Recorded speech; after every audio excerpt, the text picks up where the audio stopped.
country by the leader here on Democracy Now!, democracynow.org, The War and Peace Report. I'm Amy Goodman as we turn to Washington, where the bipartisan so-called super committees failed to reach an agreement on reducing the federal deficit.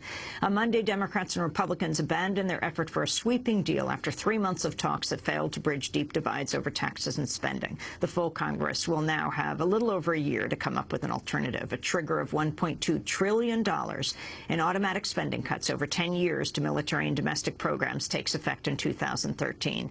At the White House last night, President Obama faulted Republicans for the impasse. He vowed to veto any Republican effort to exempt military spending from the mandated spending cuts in 2013.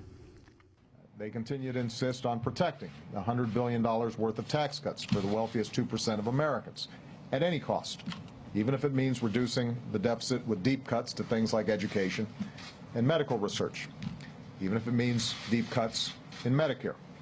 So, at this point at least, they simply will not budge from that negotiating position. And so far, that refusal continues to be the main stumbling block that has prevented Congress from reaching an agreement to further reduce our deficit. Although the news of the supercommittee's failure made for a somber mood on Capitol Hill Monday, some say the bipartisan deadlock could leave more room for taxpayers in shaping the nation's fiscal policy. Instead of a select group of lawmakers, the full Congress will now be tasked with reaching a spending deal during a year when many of its members are up for re-election. They'll be doing so amidst a political landscape that's different than it was when the supercommittee began 3 months ago, with the Occupy Wall Street movement now in full swing. Well, on the heels of the supercommittee's failure, we look at a new report that suggests a series of fiscal proposals that try to address the concerns expressed in the Occupy protests nationwide. The report is released by the Institute for Policy Studies in Washington. It's called America Isn't Broke: How to Pay for the Crisis While Making the Country More Equitable, Green, and Secure.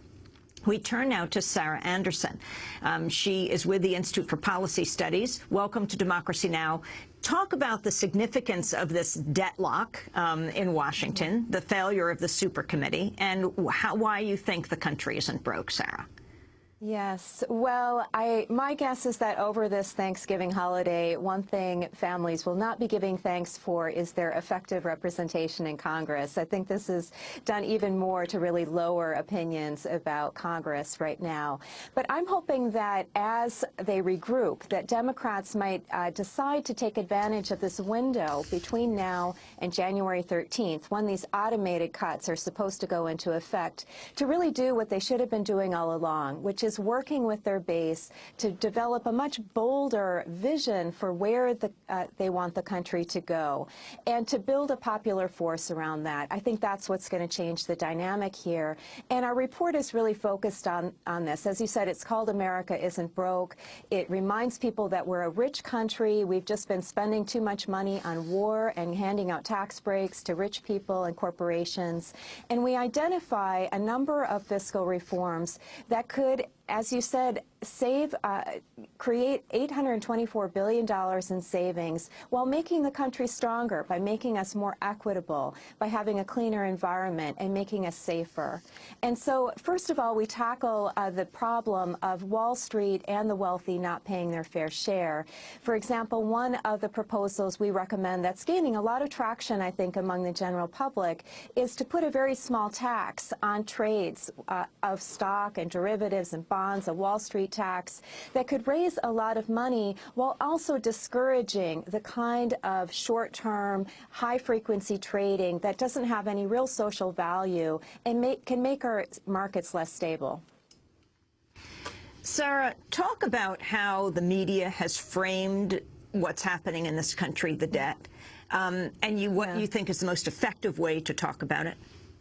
Right. Well, what's overwhelmed this debate is the idea that we're broke, that we have no choice except to make these painful cuts that will affect the poor, affect the elderly, affect all of us.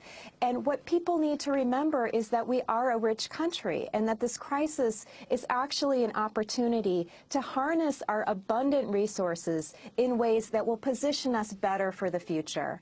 So things like slashing all of the subsidies that we now hand out to the big fossil fossil fuel industries. These are subsidies that are keeping us dependent on foreign oil.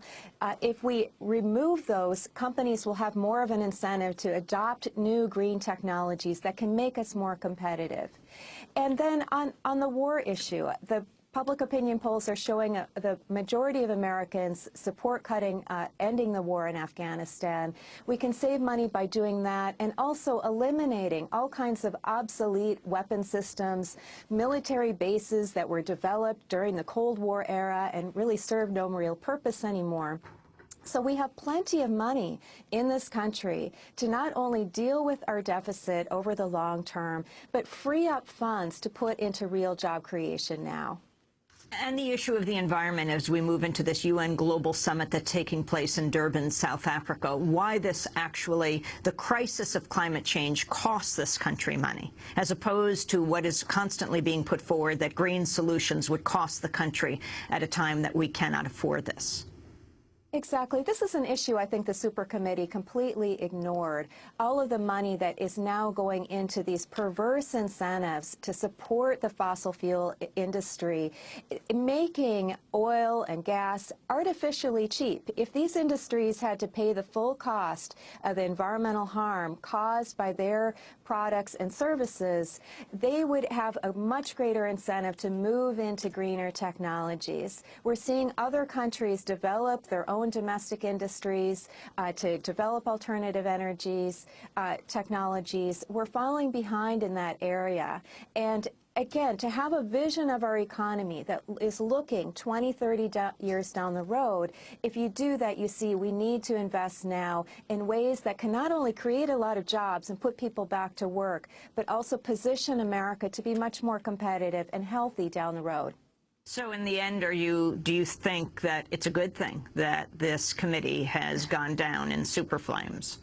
Yeah, I mean, no deal is better than a bad deal that would have resulted in a lot of immediate cuts that would have caused real suffering in our communities. We do have this window between now and January 13th when the automatic cuts are supposed to go into effect.